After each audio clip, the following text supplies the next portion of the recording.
Fell sick after I took him out to a Father's Day dinner, and he unfortunately got food poisoning.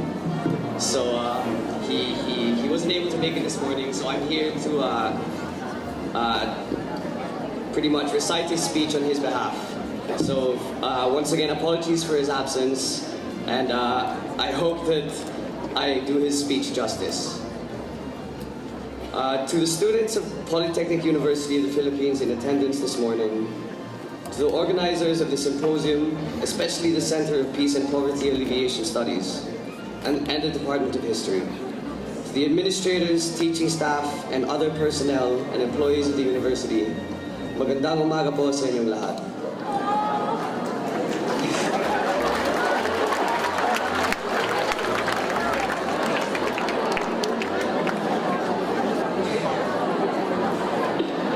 Thank you for your warm welcome and for having invited me here at PUP to speak at this forum. Although it was scheduled a month before its intended date, the invitation was supposed to be still on July 30, but we had to schedule the event sooner for reasons I'm going to explain in a short while. Pasensya na kayo. Alam ko kasi simula pa lamang ng inyong klase at kumbaga sa kotse, marahil hindi pa siguro umiinit ang makina ninyo. Upang sumama sa ganitong kabigat at kaseryosong talakayan.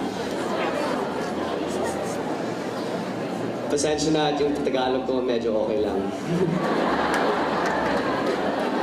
Sa July 30 po kasi ay balik session na ulit kami sa Senado at inaasahan namin ang magiging sobrang bigat ng trabaho dahil sa panukulan ng Bangsamoro Basic Law. May inahabol po kasing deadline. Di umano ang Malacanang, kaya po nakakatiyak ako na talagang magiging puspusan ang action at debate sa Senado tungkol dito pagdating ng July 27. Kaya minabuti kong makiusap sa mga organizers ninyo na gawing mas maaga ang ating forum upang sa gayon matuloy ito at hindi masayang ang napakandang pagkakataon na makausap ko kayo ng mga mag-aaral ng PUP.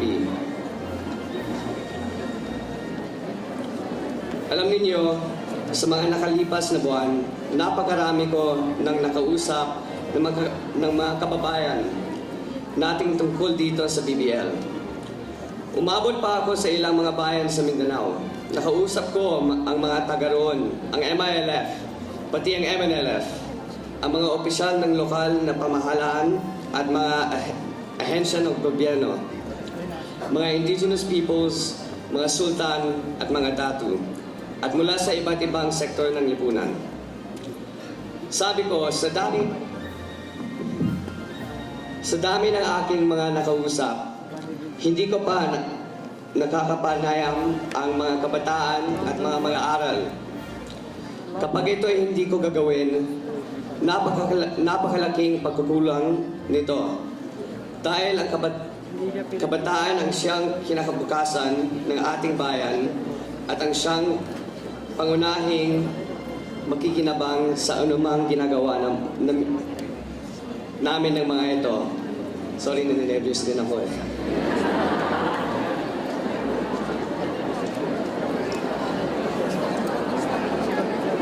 That's why we are all here now.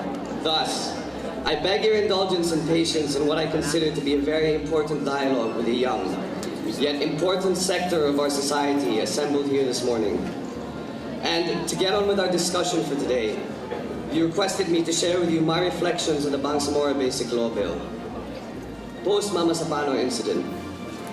As a short backgrounder, first, this so-called Mama Sapano incident was the deadly encounter that happened in Barangay Tucanalipao in Mama Sapano, province of Maguindanao on January 25 of this year, wherein about 400 Special Action Force of the PNP attempted to covertly go in MILF-controlled territory to serve the warrants for the arrest of bomb makers and fugitive terrorists Marwan and Usman. Unfortunately, however, they were engaged in a heavy firefight by members of the Moral Islamic Liberation Front, the Bangsamoro Islamic Freedom Fighters, and other loosely organized armed groups, numbering about 1,000. When the smoke cleared, the clash resulted in the deaths of our fallen 44. About 20 plus casualties from the MILF and BIFF side, and about 7 unconfirmed number of civilians.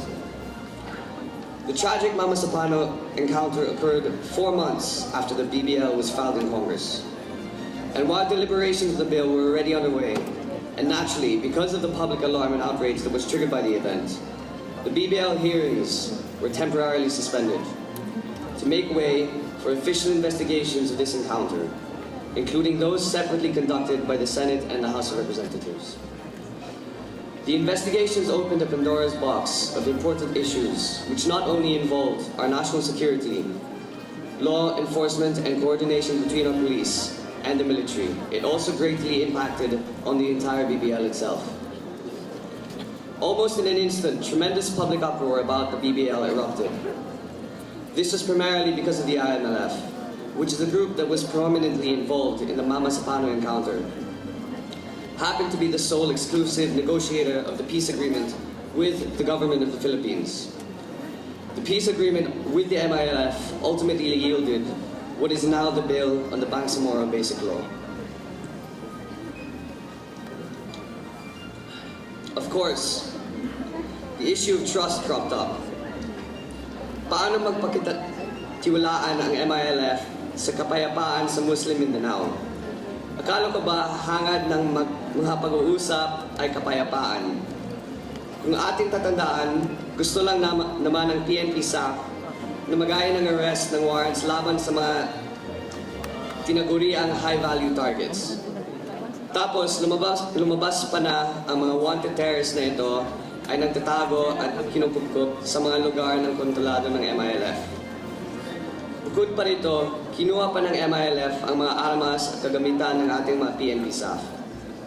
Yung iba nakuha pang mag-text ng mga hindi kaaya-ayang bagay sa mga naulila ng ating fallen 44. Tapos, nagkasundo na ibabalik ang mga gamit ng PNP SAF na naagaw ng mga MILF. Ngunit ang isauli, sadyang cannibalize at kulang-kulang naman ang mga armas at mga PS na nito. Paano na nga naman magpakitiwalaan ang MILF sa kapayapaan sa Bangsamoro kung ganito? As early as 2012, in the framework agreement on the Bangsamoro, which the MILF signed with the government, MILF agreed to start the normalization process so that communities in the Bangsamoro territories can already return to conditions where they achieve their desired quality of life. Moreover, the MILF agreed to undertake a graduated program for decommissioning of its forces so that they are put beyond use. Ibig sabihin nito, ititigil na nila ang pakikipaglaban sa gobyerno at sisimula na ang paglalansang ng kanilang mga armadong grupo. This was signed way back in 2012. However, it was only just this month we heard the process of decommissioning actually taking place. I was even invited to be present at this so-called decommissioning ceremonies of 75 high-powered weapons and 145 combatants. I begged off though. I wanted to tell them that I would only attend the decommissioning ceremonies of the very last firearm, the very last bullet, the very last combatant of the MILF. To me, that is the most crucial and most reliable signification of their most awaited paradigm shift towards the exclusive use of peaceful means and methods in the cause of autonomy. Related to this, there is also the issue about the effectiveness and efficiency of our agreed ceasefire mechanisms with the MILF. Because the Mamasapano incident, the effectiveness of our ceasefire mechanisms was put to question. Akala mo ba may maayos na proseso ng ceasefire o tigil putukan kapag may mangyayaring kaguluhan? Pero bakit napakatagal naman bago nagkaroon ng tigil putukan noong January 25? Kung tunay na maayos at epektibo ang mekanismong ito, siyak na mabilis sana at naging mas maaga ang pagtigil ng barilan. Mas marami sana ang naligtas sa ating mga SAF mula sa kamatayan. There are so many issues brought to light by the Mamasapano incident. It is indeed very saddening that this tragic event had to happen first. and the lives of 44 brave policemen lost. Before these relevant issues were brought to the attention of the government and of the people, at the very least, we are greatly comforted by the thought that our fallen 44 heroes have given their lives not only for the single valiant purpose of bringing fugitives to justice, but more important and transcendental for that reason, that of revealing imperfections, weaknesses, and causes for concern and airs improvement on the part of government and other important personalities. And finally, the numerous agreements and mechanisms in the entire peace process involving Muslim Mindanao. However, regardless of the impact of the Mama Sapana incident, we still have to see through this BBL in Congress until its proper and most beneficial conclusion, and ultimately for ratification by the people. In this BBL, we are renewing our constitutional commitment to peace and development with our brothers and sisters in Muslim Mindanao. And in light of this commitment, we are likewise attempting to recalibrate the terms of the grant of autonomy to Muslim Mindanao, which is, as of the present time, is legally known and legally recognized as an autonomous region in Muslim Mindanao.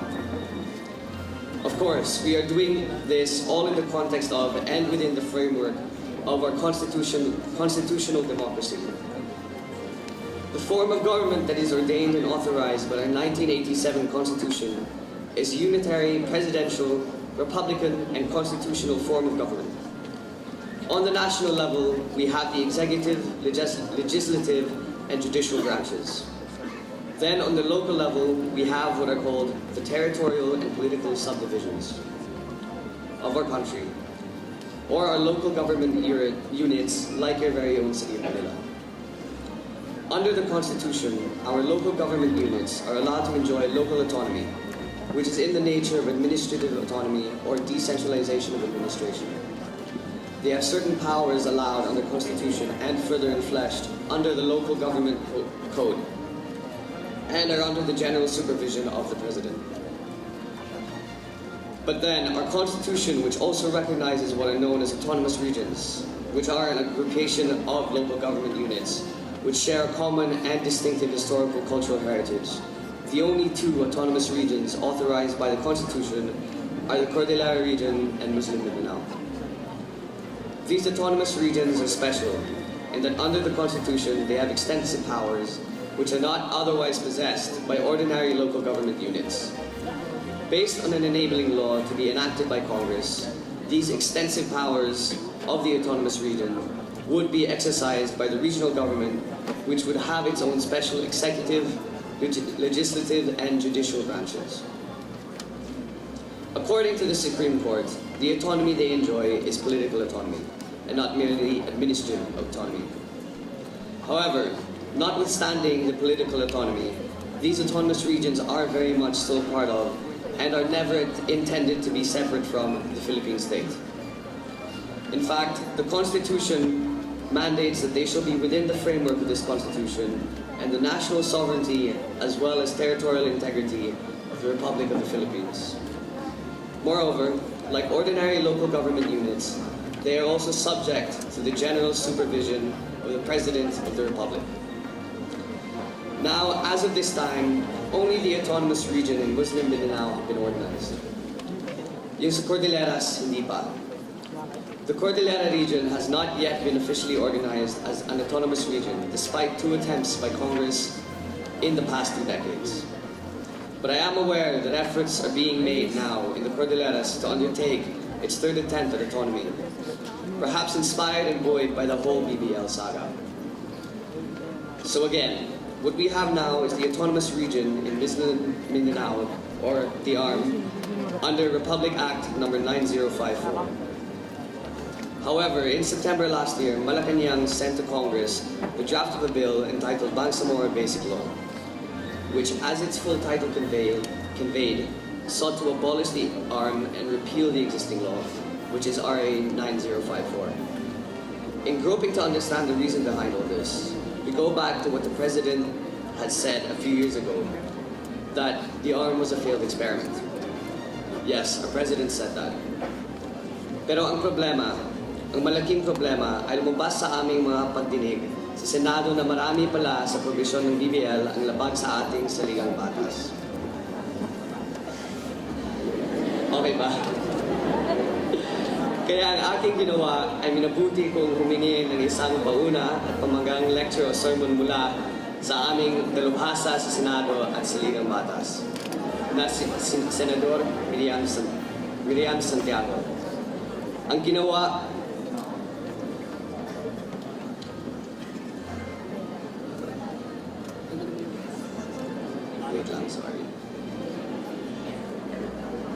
Ang ginawa ni Senador Miriam ay inimbitahan niya ng mga magaling at matitinik na mga utak sa Ligang Batas upang pag-aralan itong BBL.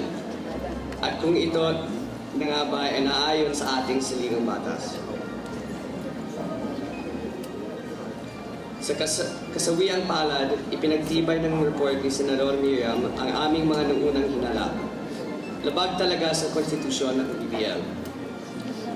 Ang gusto raw di umano ng BBL ay gawing isang part sovereign state o isang sub-state ang tinaguriang Bangsamoro. Allegedly, it has all the elements of a state under Montevideo Convention, namely permanent population, defined territory, and capacity to enter into relations with other states. Tapos magiging iba ang istruktura ng gobyerno sa loob nito, parliamentary. Ang gobyerno ng Pilipinas ay presidential, di ba? Paano naman mangyari yun? Kaya na nga, kumbaga sa sikat ng libro ngayon ni Senador Miriam, Stupid is Forever. Bukod pa rito, napakaraming kapangyarihan ang binibigay sa Bangsamoro government. Mas marami at mas malawak sa mga kapangyarihan na pinapayagan sa mga autonomous region sa ilalim ng ating Saligang Batas. Sa dami ng kapangyarihang ibinibigay sa Bangsamoro government, para bang may sarili na itong buhay na hiwalay sa bansang Pilipinas. What do all these observations lead to? If Congress were to pass this exact version of the BBL, as drafted by the Palace, then the resultant law would clearly and grossly violate our Constitution. Hence, all the painstaking work of Congress could just end up being another sumptuous target of a petition by a concerned and well-meaning Filipino taxpayer for certiorari and prohibition with the Supreme Court on the ground of unconstitutionality. In any event, and without preempting the official findings and recommendations of my committee, we are aware of the following remedies and options allowed by the Constitution and existing doctrines of the Supreme Court. Firstly, the Congress might have to modify and adjust the present version of the BBL in order to align and make it consistent with the Constitution. Shorn of the unconstitutional provisions, the BBL could then already proceed to be a legitimate subject of legislation by Congress. To repeat, Congress cannot pass a law that would go against the Constitution. This is based on the doctrine of constitutional supremacy. If the proponents of the BBL in Congress are really bent on passing the BBL in the exact shape and form as drafted by the Palace, then there would be no other legal recourse but to initiate a coordinated move of amending or revising of the Constitution. This is in order to accommodate and make possible all the drastic changes in our existing government structures and institutions called for under the BBL. Thus, under Article 17 of the Constitution, said proposed constitutional changes shall be done by Congress either through direct action upon a vote of 3/4 of all of its members or through a constitutional convention. This particular view is shared by eminent legal minds, most notably by former Supreme Court Chief Justice Artemio Panganiban. These are the peaceful, unifying, and constitutional ways of doing it. In the name of peace, let these be done. No shortcuts, no railroading, no threats of violence, no threats of war. Let us do this right, as one nation united by our Constitution and under one flag. Tandaan at isapuso natin ang ating panunumpa sa watawat. Ako ay Filipino, buong katapatang nanunumpa sa watawat ng Pilipinas at sa bansang kaniyang sinasagisag, na may dangal, katarungan at kalayaan.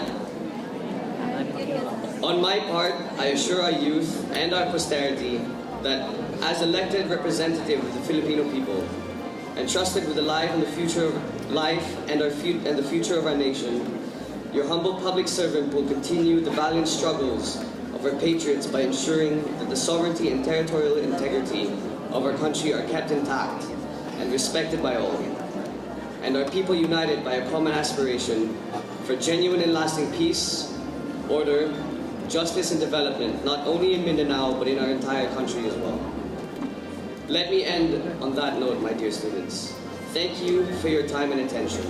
I hope that you were able to pick up important lessons about our topic this morning because of its sheer importance to our life as a nation and to our lives as a Filipino people, especially to you, our youth. As the future of our great land, you shall be inheriting the country and the society that we, your progenitors and forebears, are now shaping and molding in your behalf. What we are doing now is history in the making. And by your active involvement and your insights in the national dialogue, you too can be part of the process in writing this particular chapter in our history. So I urge you to be involved, and I also humbly ask you for your support, your patience, and your understanding. Mabuhay ang ating mga magagaling at makabayang mag-aaral ng PUP. Mabuhay ang Polytechnic University of the Philippines. Maraming salamat po sa inyo.